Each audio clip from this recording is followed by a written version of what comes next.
Coach, what have the last 48 hours been like for you and the staff? Where are you in your preparation? Well, it's been very busy. I mean, up late last night, and then long meetings today. So, yeah, game plan in. Had a good practice today. We bumped it a little later to give us a little more time, but I thought it was a good practice. Go to Steph.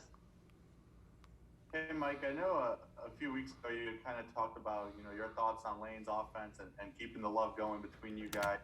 What is your relationship like with him since you guys have both come over to the SEC from out west? That's about the same. I mean, there haven't been as many circumstances when you see one another, but he's yeah. I mean, I've known him for decades, and so it's really pretty much the same. We haven't seen each other as much just because of they haven't had the conventions or the gatherings so much. Andy. Hey, Mike, what kind of stands out to you about what that Lane offense does with Matt Corral and kind of, obviously they're kind of run a pass heavy, but they can run a lot too. Well, I think Corral's kind of the key to it. He figures out who to deal the ball to, throws it pretty well, and then hands it off and runs it himself. So it'll be exciting to see, what he does there in the NFL. Steve. Coach, I know you mentioned not being able to get out and see things quite as much. You hadn't had the alumni tour events, but what's it been like being around Mississippi State fans and administrators, people like that, kind of getting acquainted with this rivalry? Well, here in town, you get to see a lot of people. I mean, it's whether it's practice or in the building or in town, or they come for a game, and I mean, everybody's fantastic. I mean, it's a very spirited place that's very excited about Mississippi State. So, anyways, it's a good crew to be a part of, and a lot of good people. John. Hey, Mike, you went through the Egg Bowl already once last year. What were your thoughts on, it kind of goes back to what you just said here, but what are your thoughts on the overall rivalry, and how does it compare to kind of the Apple Cup and other rivalries that you've been a part of in the past? I'd say it's similar. It's probably a little closer to what it was Texas Tech versus A&M, but it's just good to be in stands where you're not looking at paper cutouts, and so it's a lot better year and a lot more exciting that way. Chrissy. A lot of the media classifies you and Lane's offenses as high-flying offenses to the point that they almost sound like the same thing. Can you just clarify the differences between the two for them? Well, they're quite a bit different. They're kind of an RPO offense, run pass option, and then the quarterback keeps it some. Both of us have some tempo going, and, both are trying to attack the field. But yeah, I mean, in both, I think a good quarterback's kind of key to it too. Steve. Coach, you've coached in a lot of rivalry games. How do you help your players maybe manage the emotions of games like this? Well, really, they should handle it the same, as you get, kind of a really good team-driven locker room. You should, everybody should be on the same page, avoid the noise, and just worry about being the best player and best team that we can be,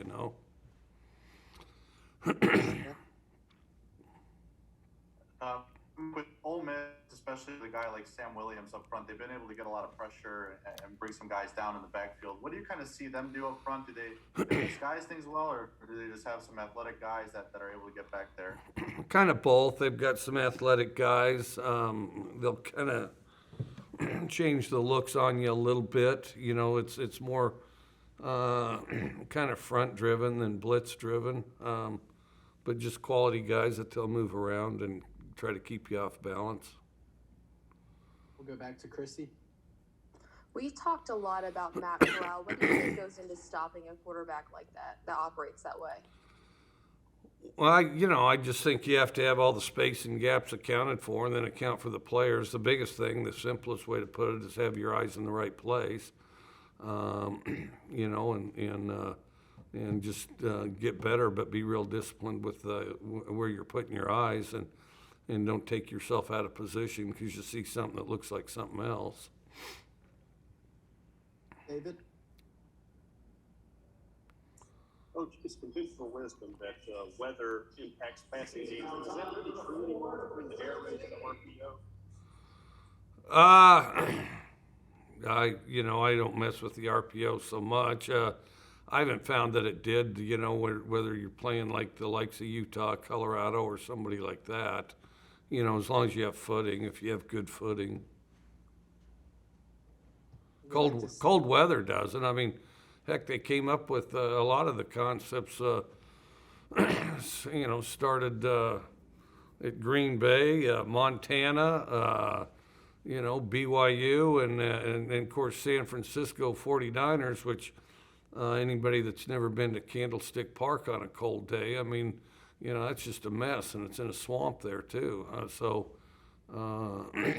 But yeah, well, and then you go back to Cincinnati and some of the passing concepts and stuff guys like Sid Gilman did. No, it was in cold weather first. Steve?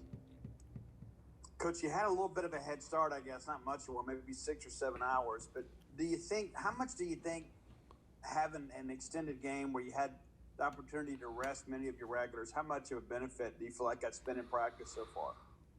Hard to gauge. We had a good practice, bounced around good in practice, and it's kind of difficult to judge, I don't know how it is over there on their end right now. John? Mike, how much better is this Ole Miss defense than that unit a year ago, in your opinion?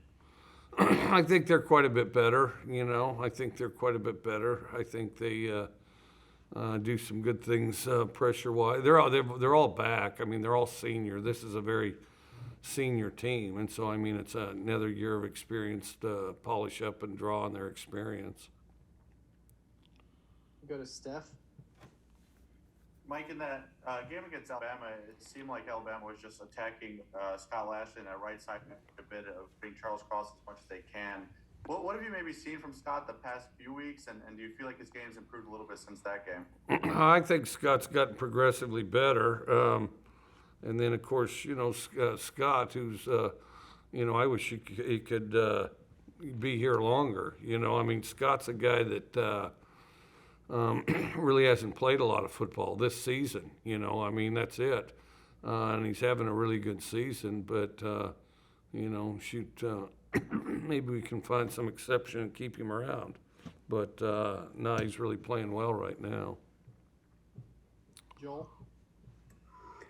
Mike, when you look at what Will has done over the course of this year, obviously the experience factor in your offense, the repetitions, we've heard you mention that a lot. Is there anything else that stands out with Will that has made him get to the point that he's adding your offense? And I guess has he maybe even surprised you with how quickly it seems he's kind of picked some things up? Not that he's a perfect finished product or anything, but I guess just what outside of experience has made him as good as he's been, and has he surprised you at all?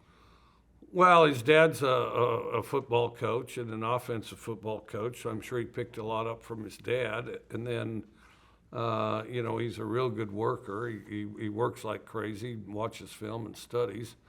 Then the other thing is I think the people around him have improved, so that's helped make his job easier and helped him elevate. And then I think that he wasn't afraid to step in and be the leader and be the quarterback. And so it's not like, he took that some long period where he had to overcome his own nerves or anxiety or something. I mean, he was ready to step in there and play right away. So, following up on that, do you feel like that's just a product of him being a coach's son and always around the game? What do you kind of think led to that boldness, that ability to kind of just step in like that? Well, I think he got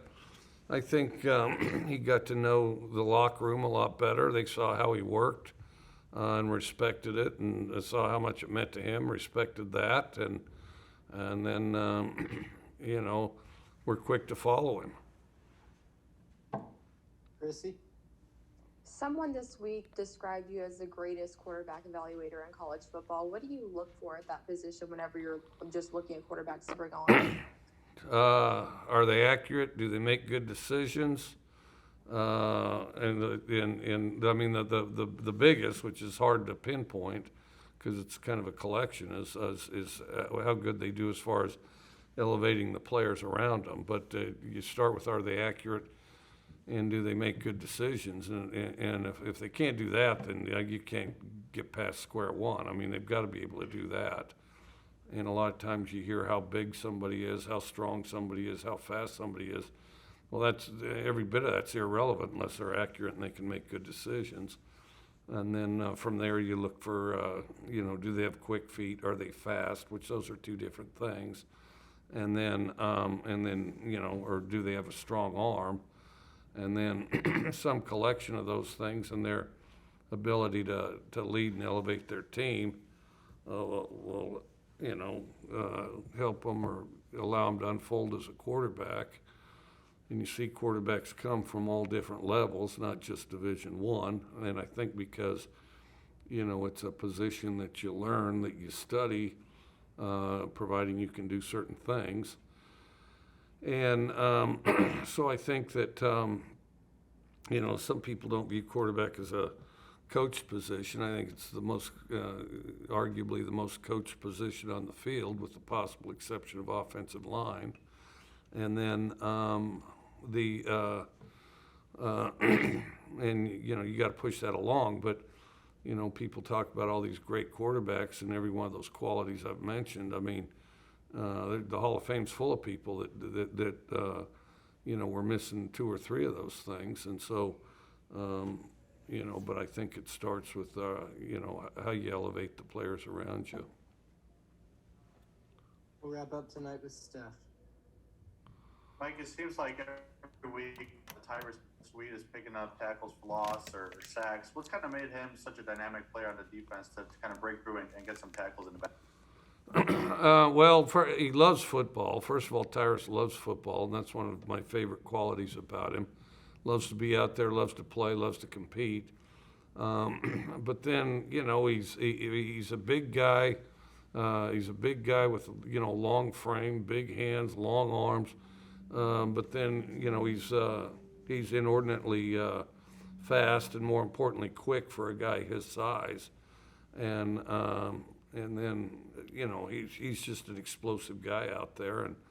And I think the players around him help quite a bit too, because, you know, as you're attacking an offense, you have to account for all the gaps, and the better those guys do, you know, the more likely somebody's you know, has a chance of getting through there. But of course, you know, Tyrus has some personal explosiveness that I think helps him.